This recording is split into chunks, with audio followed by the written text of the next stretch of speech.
Pilipinas, mga sangkay magpapagawa na ng mga sariling pandigma na gawa mismo ng mga Pilipino para po palagan ang China. Magandang pag-usapan to, mga sangkay.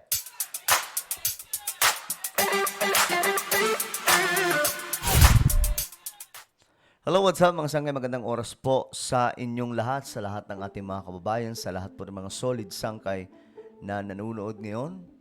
At ito nga po, pag-usapan po natin itong balita mga sangkay na ang Pilipinas daw ay magpapagawa na ng, kumbaga naiisip na ngayon na magpapagawa po ng mga pandigma o mga weapons natin sa karagatan. Okay, nagawa mismo ng Pilipino. At alam nyo, may naalala ko mga sangkay sa kwento na yan.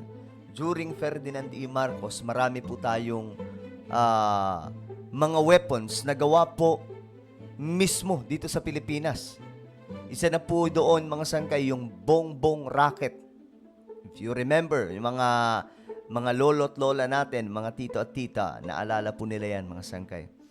Anyway, bago tayo mag-umpisa, paki-subscribe po muna yung ating YouTube channel. Ayan po, sa baba ng video na to, makikita nyo po mga sangkay yung subscribe button. Pindutin nyo lamang po yan, tapos i-click nyo yung bell at i-click nyo po yung all. Sa mga nanonood po sa Facebook, huwag kalilimutan na i-follow ang ating Facebook page. Ngayon, ito po kasi yung balita.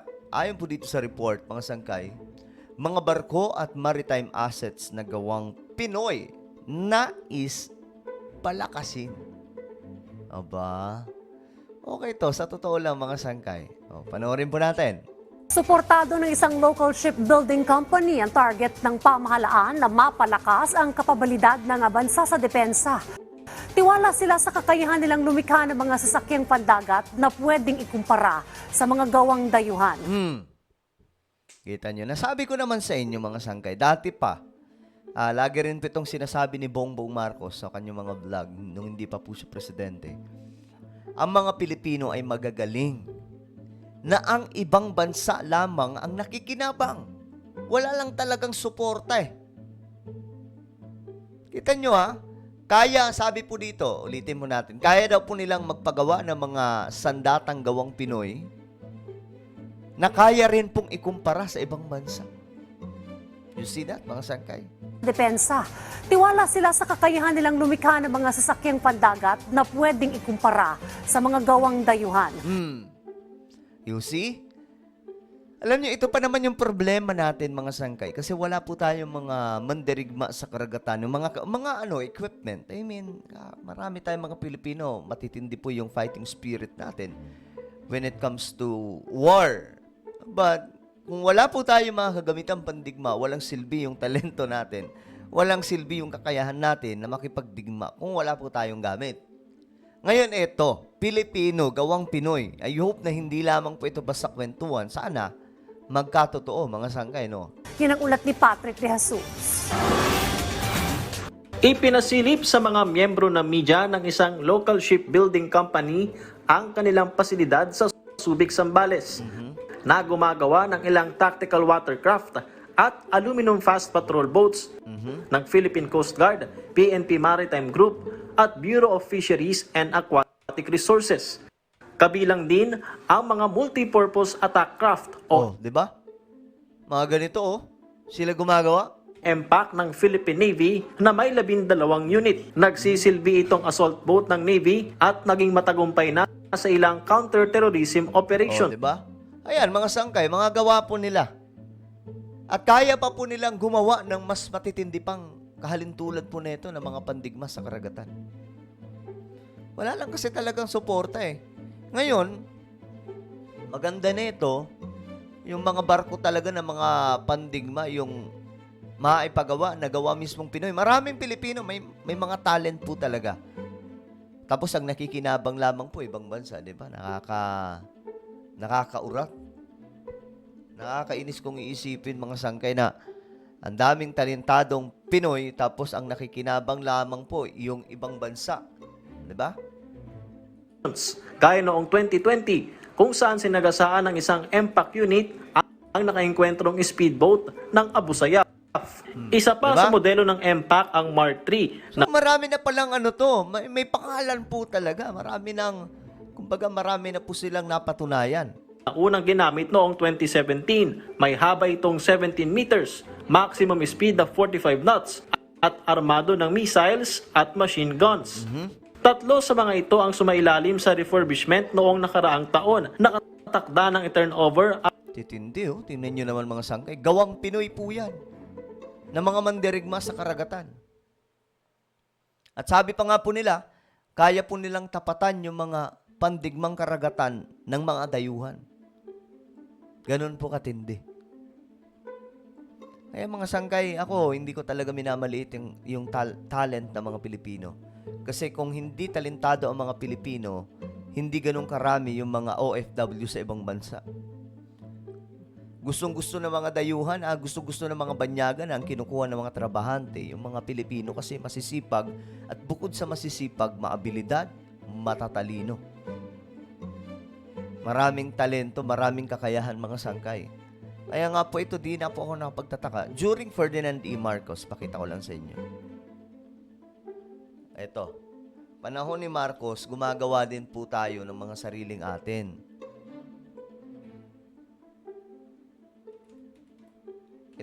Isa ito sa halimbawa. Ayan, yan. Isa ito sa halimbawa mga sangkay, yung Project Santa Barbara. Noon, panahon po ni Ferdinand E. Marcos.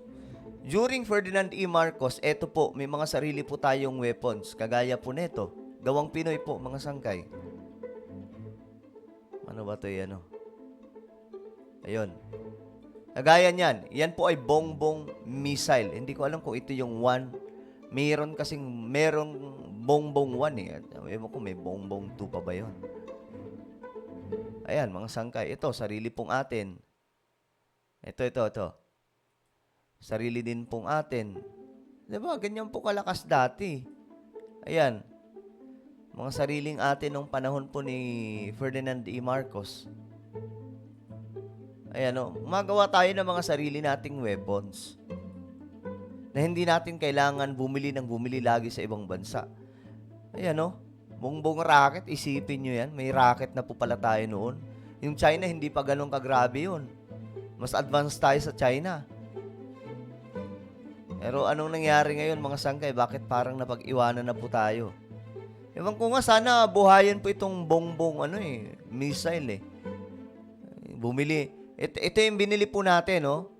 Itong missile yung binili natin doon sa India. Yan, itong BrahMos. Pero kung tutuusin, meron na po tayo. Ayan po. Ito po ay Bongbong 1 missile. Bongbong 1, first Philippine-made missile. Ayan po, mga sangkay, tinest po yan. Ang Bongbong 1 missile ay matagumpay na subukan noong March 12, 1972. Ito nakakaabot ng hanggang 12 kilometers ang layo. Ang naturang missile ay ipinarada noong 1973 Independence Day parade sa Luneta Grandstand. Nagpatuloy ang paggawa at pagsubok ng iba pang nagawang missile hanggang natigil ang proyekto simula nang umupo ayan, mga sangkay, kayo na magbasa. Sino ang umupo? Diba? Nakakalungkot isipin, no? Nakakalungkot lang. So, ito ay magandang plano ng pamahalaan na magpagawa po ng mga bagong mga pandigma natin, lalong-lalo na sa karagatan. Ang mga nasabing refurbished MPAC unit sa Philippine Navy matapos makumpleto ang life extension project sa mga ito. Kaugnay nito, suportado ng nasabing local shipbuilding company ang mithiin ng pamahalaan na magkaroon ng mas malakas na self-reliant defense posture. Sa harap na rin ito ng mga hamong kinaharap ng bansa sa teritoryo, kabilang na ang West Philippine Sea. Malaking bagay nila rito kung sa Pilipinas mismo gagawin ang mga barko at iba pang assets. Oh, 'di ba? Mas maganda kung dito gagawin yung mga barko. Nagawang Pinoy. Wala ba tayong tiwala sa mga Pilipino? Ito na 'yun mga sangkay. Kasi puro na lang tayo bili. Bakit hindi tayo magpagawa dito sa Pilipinas? Suportahan lamang po ng gobyerno. Maraming talentadong Pinoy na mas may kaya pa po sila kaysa sa ibang mga lahi. Di ba?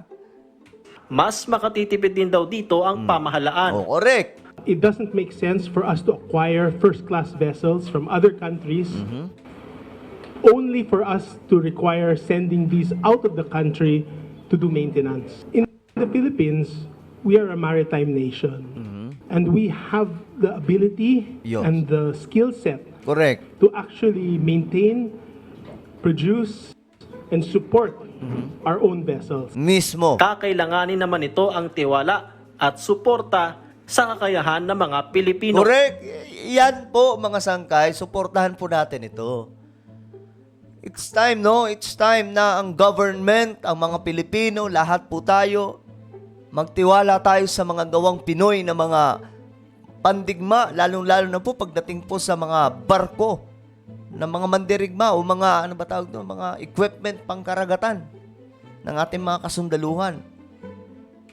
The Philippine-designed vessel can perform on par or even superior to, Diba? options that come from abroad. Oh. Mas ano pa nga raw, mas advanced pa ang kakayahan na ang pwedeng magawa ng Pilipino kumpara sa ibang bansa kung susuportahan lang ng todo. So it's time sa ating pamahalaan, no? Na budgetan na po talaga ito ng matindi.